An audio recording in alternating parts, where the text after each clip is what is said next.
Welcome back to another episode of the Downsizing Roadmap podcast with your hosts, Jodi Roscoe and Heather Fisher. We're talking about all things downsizing, from our own experiences with clients to guest experts. Let's make downsizing easier, one conversation at a time. Hello, and welcome back to Downsizing Roadmap. Have you ever walked into your home and thought, can I still live here comfortably in 10 years? Today we're going to talk about aging in place and whether your house is going to work for you into the future and kind of thinking about what that looks like. So we'll talk about all of those things. I'm Jodi Roscoe. I'm Heather Fisher. And we're glad to have you back today. So aging in place, I think this is, there was a statistic that we had here that 80% of adults 50 and over want to age in place. But only 1 in 3 homes are actually designed to support aging in place safely. So wanting to and being able to are two different things. And so we're going to talk about what that means today. Yeah, I think we experience that a lot when we meet people at our downsizing classes and all of that. There may be a little resistance to the topic because most people think, well, I just want to live here, wherever here is, forever. Yeah, because they're comfortable. And I think that's back to, we don't really think a lot about what our future is going to look like, and we just kind of live day to day. And so looking forward with fresh eyes and trying to look at your house and seeing what that might look like in the future before something happens that's a crisis and then your home isn't working for you. Before that happens, just kind of taking a look around and deciding, could you or couldn't you, and what would you need to do if you wanted to, and what does that look like? Yeah, I mean, as realtors, of course, we help with the people who are moving and going to somewhere different. So today we're going to look at that, staying where you are and you know, the potential for aging in place, and really hopefully give people some questions to ask themselves as to whether that is the best financial choice, the best safety choice, the best social choice with their current house, or if it's not and doesn't, you know, not getting the positive answers to those questions to make where you currently are aging in place ready, what should you look for in that next spot to make sure if that's what you want to do, that one is your forever home. Yep. If that's what you want. Yep. And this isn't to scare anybody. This is just kind of practical advice, you know, so that we're honest and we're empowered to make choices that we need to make. So starting with aging in place. So, I mean, it's about freedom and dignity and preparation, right? Not fear. We want to make sure that we're safely independent and living a really full life. So we don't want aging in place to just be like, I'm barely making it in this house that's not working. We want a full life to be able to happen, and all the dreamy things that we want you to think about, we want you to be able to do them in this property. So a couple of things that are just, you know, reality around it are that falls are the leading cause of injury and death among older adults. And so steps, rugs, slippery floors. Yeah. Threshold changes between rooms. Not good lighting, all kinds of stuff in a house that you've lived in for a long time. You've changed a little bit, and so the house may not be working exactly right. So according to the CDC, 1 in 4 adults age 65 and older falls every year, and every 11 seconds an older adult's treated in the emergency room. So those are kind of scary statistics, but we're not trying to scare you. We're just trying to make sure that you realize it's super important if you're going to, you know, want to stay where you are, that maybe that rug in the living room that's been there forever needs to go, or whatever that looks like. So, and it's not just physical safety, it's emotional safety too. So social isolation is another big problem. It's not as obvious and easy to see, but it's a huge problem. So nearly a fourth of the adults age 65 and older are socially isolated, according to the National Academies of Sciences. And you get a 50% risk of dementia, increased risk of dementia if you're isolated. 50% increased risk of dementia. That's crazy. And yeah, I think we sad. saw this in COVID. I think that it really put a big bright spotlight, especially on the senior group who couldn't get out, or were in assisted living that the family couldn't go see them, like that. I think it just really put a spotlight on what socialization looks like, and that loneliness is real and problematic. Yeah, and I think going right back to those stats you shared on falling also goes hand in hand with the isolation, because there's that question of, if you're at home and you fall, do you have safety precautions in place that you can get help? So we can talk about that more in the room by room assessment we'll talk about later, but I think that's huge too. How isolated are you that if you fell somewhat minor of a fall, how easily available is help? Yeah. And, the house could work perfectly, but it doesn't work because there's not great transportation to where you need to go, and you can't get somewhere else. So the house inside itself could work, but you aren't able to get out of it. Yeah.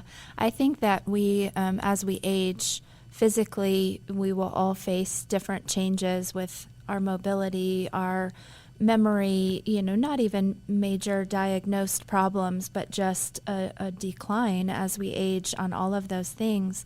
And so looking at your house with fresh eyes can really point out things that you're just, hobbling by with things that don't work for you anymore. Yeah, we live with things so long, we don't see them anymore. We don't notice that it's not working. We adapt to the not working. Yeah. And then somebody with fresh eyes comes in and says, oh my gosh, like, how can you be doing this? And you don't even notice how difficult you've made it, or the house is making it, or whatever that looks like.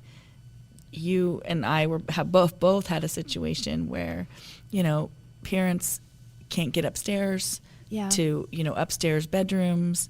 And that's the major one that's most apparent, is when you're in a 2-story home and the bedrooms or full baths are upstairs. That's an easy thing to spot in this general category of, oh, that might not work later. But you and I were talking in preparation for this episode, and we're both in ranches, and that doesn't even account for a lot of the stuff we'll talk about, that there's still a few steps or more than a few steps to get to certain places, just entry into the home, from the garage to the house. Yeah. So really the full picture of an aging in place, fully prepared home is a lot more than just, oh, I'm in a ranch. That step one, that's a great starting point. First floor. I mean, and ours is a first floor master. So I do have bedrooms upstairs, but I don't really count them right now because the kids are up there or whatever. But that's not me and my husband's living space. So if you think, oh, could we stay here?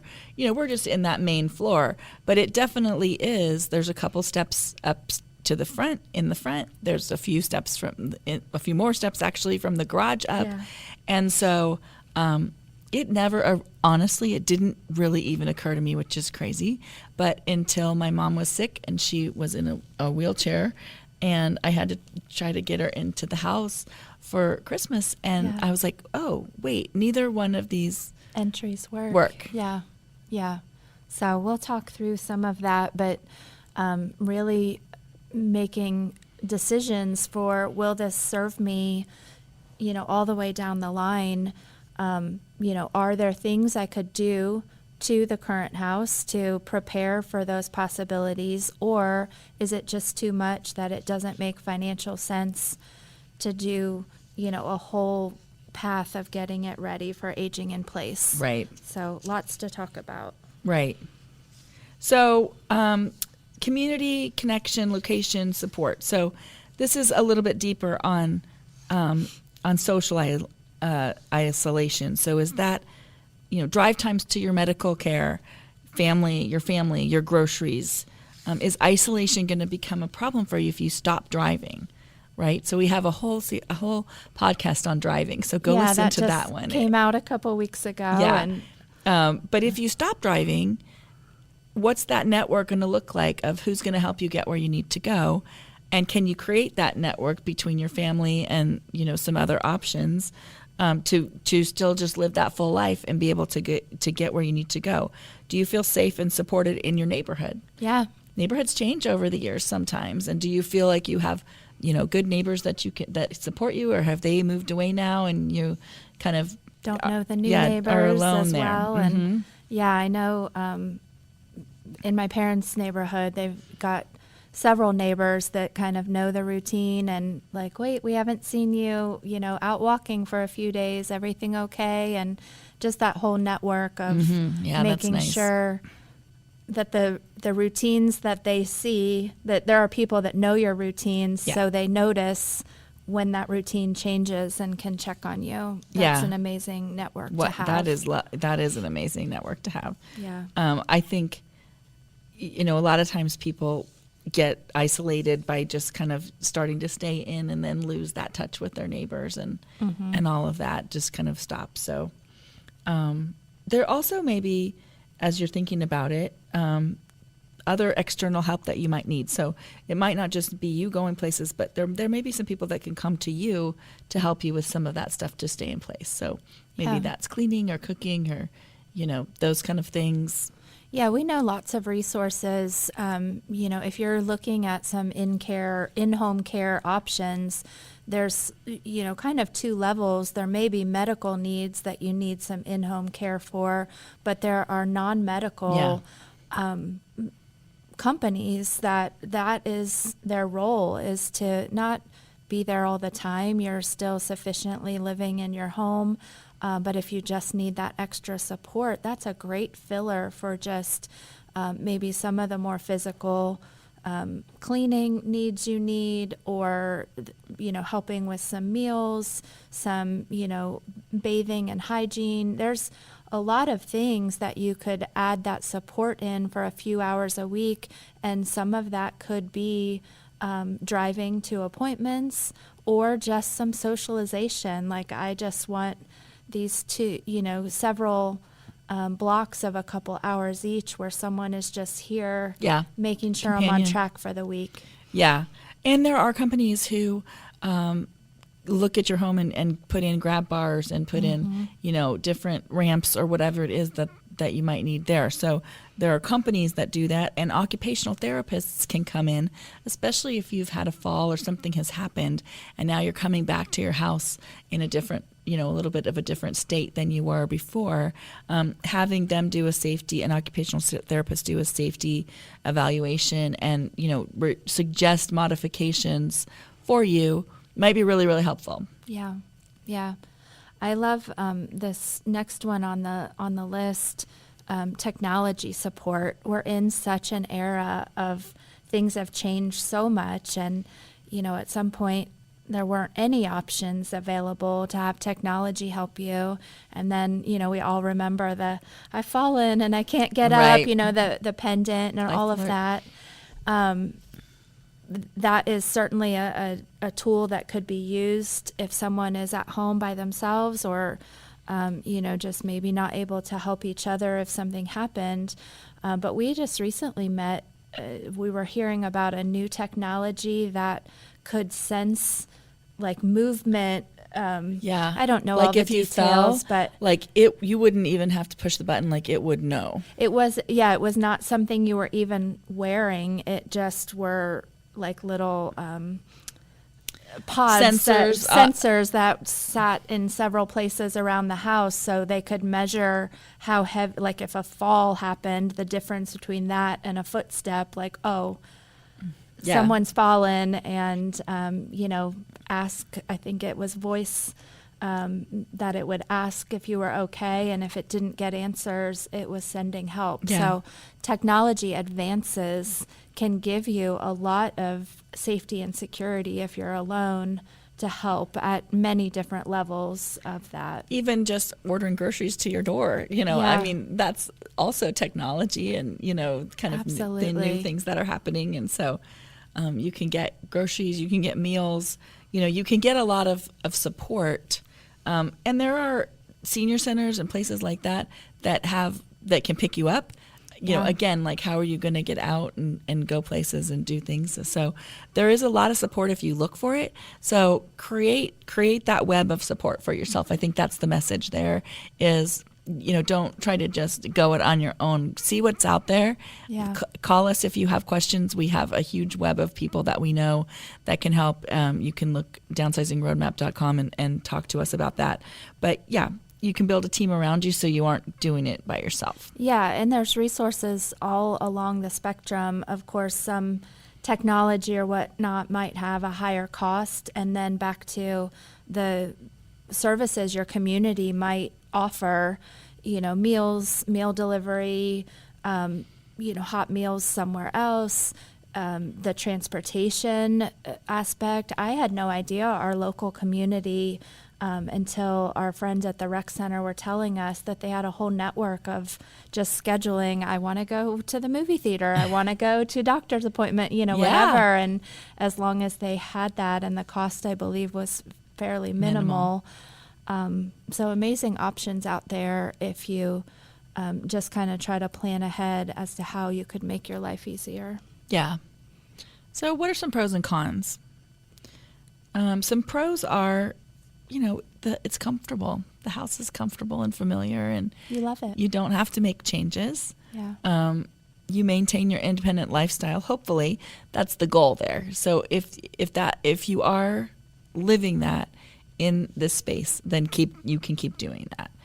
It's definitely less expensive than assisted living in lots of cases, even if you have somebody come in for a couple hours, and if you're not in a place that you need, you know, extensive care, you just maybe need a little bit of help, that is definitely less expensive. Yeah, I think at presentations we've been at, that full 24-hour, 7-day-a-week in-home health care is the most expensive option. Yes. Compared to assisted living Correct. or independent, you know, all of that. Having that in your home is the most expensive. But if you are not in need of that and you're just needing some windows of assistance, that can be at that other end of the spectrum and not as expensive as, you know, the monthly fees it would cost to live somewhere in assisted living or even in independent living in a community. So, and then one more pro, you can stay close to your established community. So you know your neighborhood, you know where the doctors are and the grocery is and all of those things. So you can still stay close there. So cons would be home modifications can be costly. Yeah. And we're going to go through here in a little bit, just, you know, actually step by step the house and modifications that you could make. But some of them are, I mean, if you wanted to stay in a 2-story house that doesn't have a full bathroom or a bedroom on the first floor, you would have to add that. That would be very costly. Some of them are not costly, but it just depends on what your setup is right now and what that looks like. But they can definitely add up and be costly. yeah. That risk of isolation that we talked about without a social plan can be really, really detrimental to your health. Yeah, costly in that way. Future physical needs might outgrow the original house design. That's, I think, what we're talking about with the 2-story, but stairs are often very, very hard.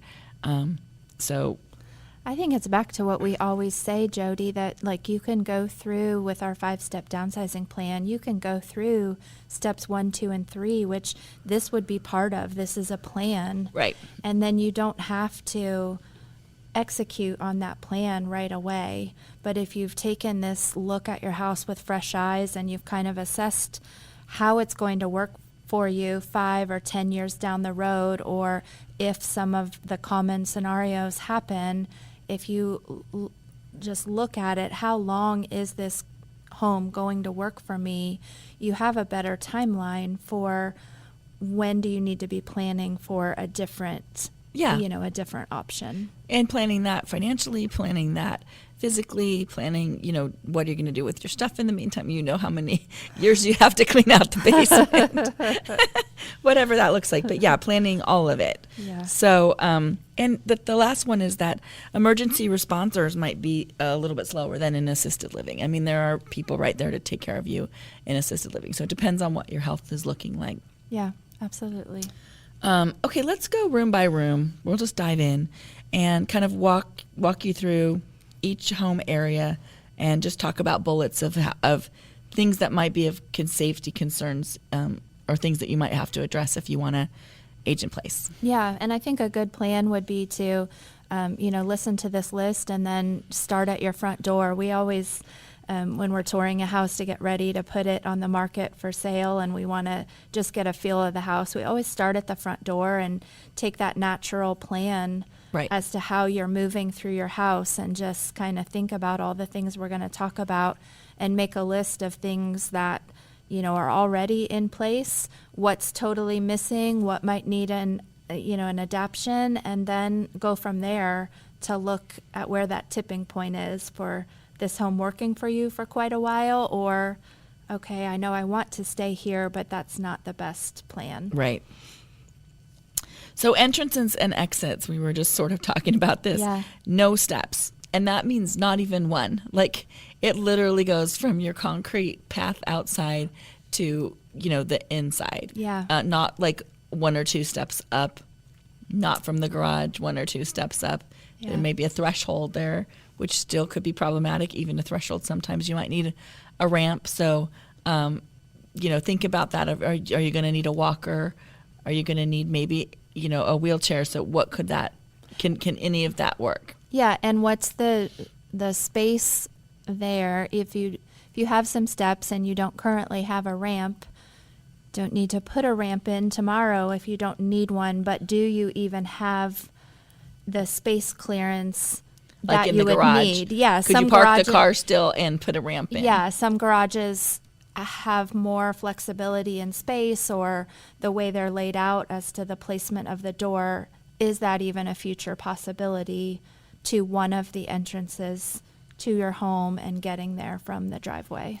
And when you have somebody who can't do steps, you see them everywhere, and you pay no attention, honestly, to them when you can do them. Like, it doesn't even faze you. And there might be 2 or 3 steps. Many, many, many homes have 2 or 3 steps up to the house with no handrail. Yeah. Many. And it's not something that you think about when you're, physically easily able to do steps. But if you do have a couple steps, absolutely, well-lit steps and handrails can go a long way. Sometimes, you don't need, you can maneuver the steps as long as you have a good grab bar or a couple or a sturdy handrails. Lever style door handles. Sometimes it's hard to grab and turn door handles as we age, depending on what's going on physically. So lever. Why can't I say that? Lever style door handles. Yeah, absolutely. So we talked a little bit on just simple things on the flooring, but if you have a lot of rugs, you don't think like, oh my gosh, I'm going to trip over the rug. But, even at my very, very young age that I wish I was, those are, does not have to be much of anything to kind of catch your footing on. So are there places where you have a lot of rugs that those could be removed if they're not necessary? Are they, do you have the, what are they called? The rug underneath, like grip. Mm-hmm. So they're not sliding around on the floor, the grip stuff. Non-slip. Non-slip. Could not think of what that's called. I could picture it. And rug pad, I guess it's called a rug pad.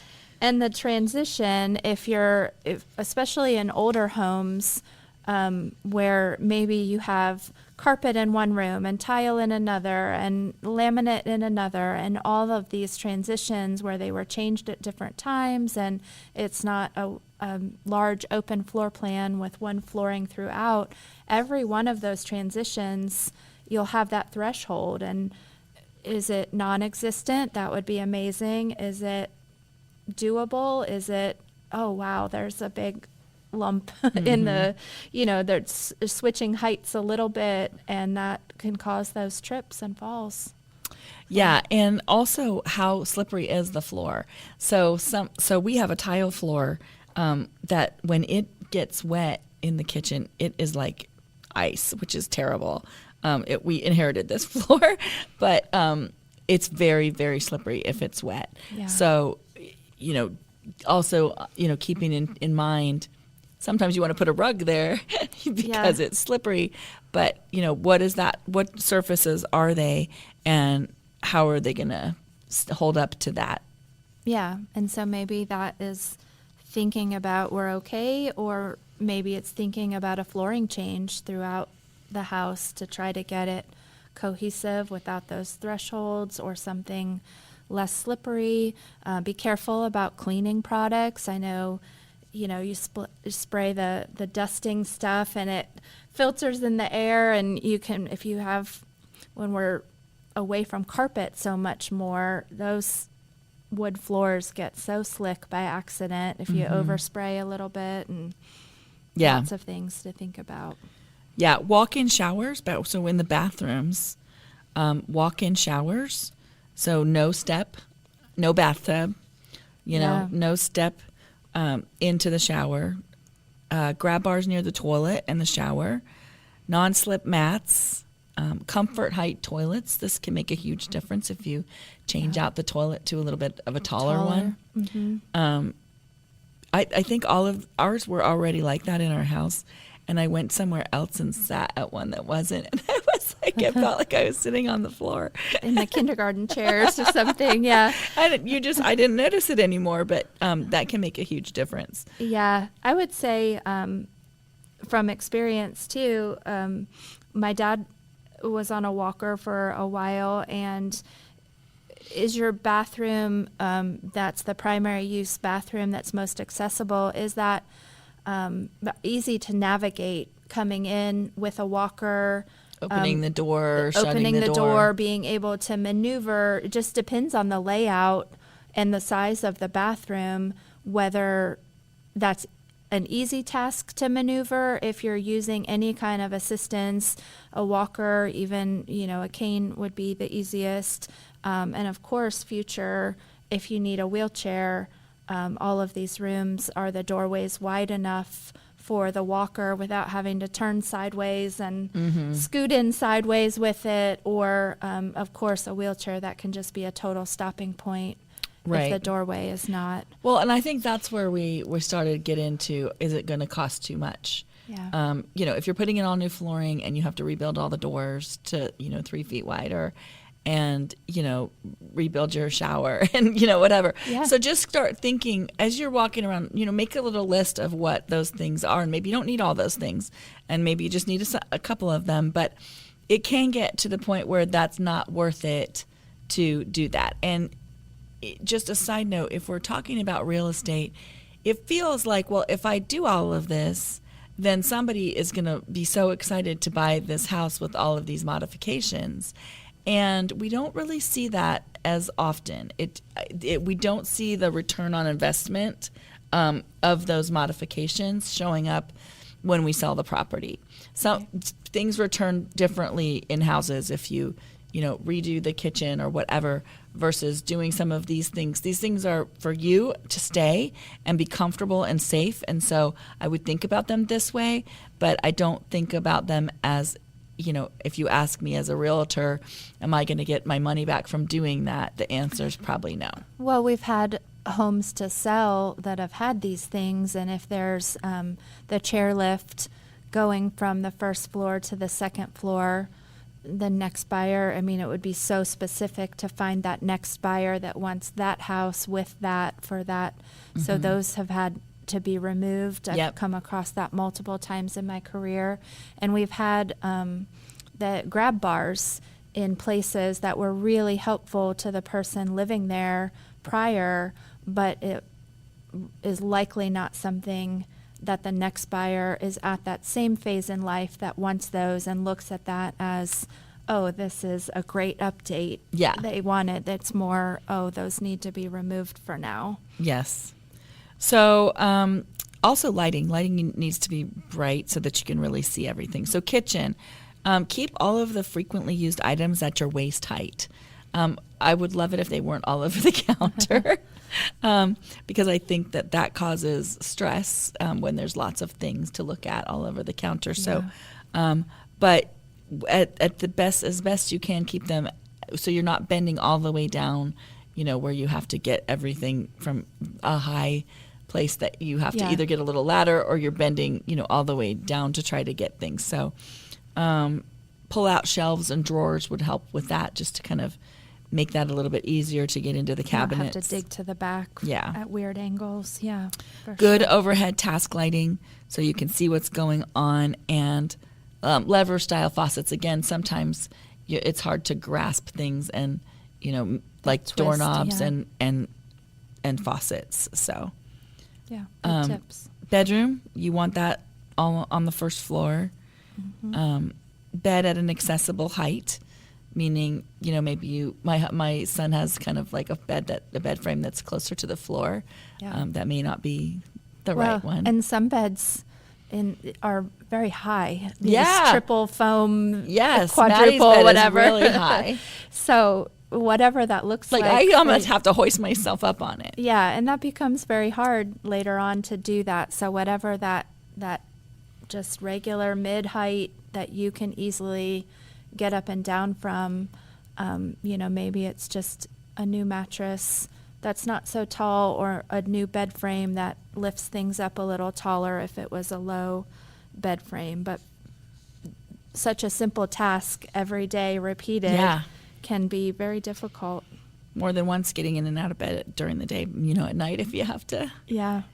So clear, wide walkways too in the bedroom. Make sure that you're not cluttering it up with things, or that the bedroom the bed is too big for the bedroom, or there's too much furniture in the room where it's hard to get around it. Too many dressers, or what that is. Sometimes we collect things, Yeah. and then that makes it hard to walk around in the bedroom. Yeah, I think especially as we age, those overnight bathroom trips increase for all of us. And so things that seem fine during the day, in the light of day, think about, when you're doing this, looking at everything with fresh eyes, imagine it being dark, and that maneuverability that you don't have little decor or things in your pathways that you're going to trip and add to those falls.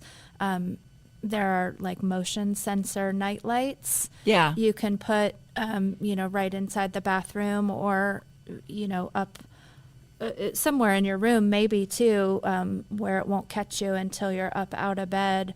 But that can be really helpful to just, as soon as you're up or entering these spaces, you're getting a little bit of a light, and not completely in the dark. Lighting was the next one. So night lights in hallways and bathrooms. You're just right on Ahead point of the there, game. Heather. Ahead of the right on game. point. Yeah. So bright, glare-free lighting.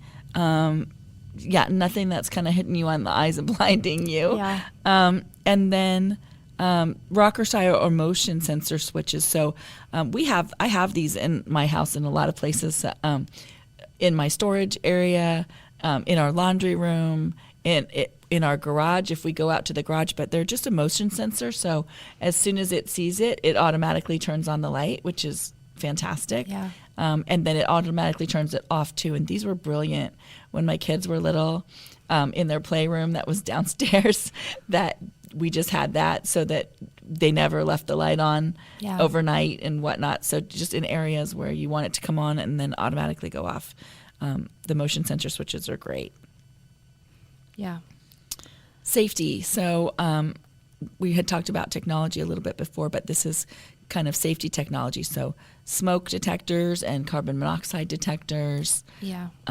video doorbells so that you can see who is there at your door, and smart home devices, controls. I mean, they can be amazing. I mean, back to technology of the things, not only medical alert systems, but just you can tell it, turn the lights on in the living room, turn the lights on in the, wherever, lock the doors even.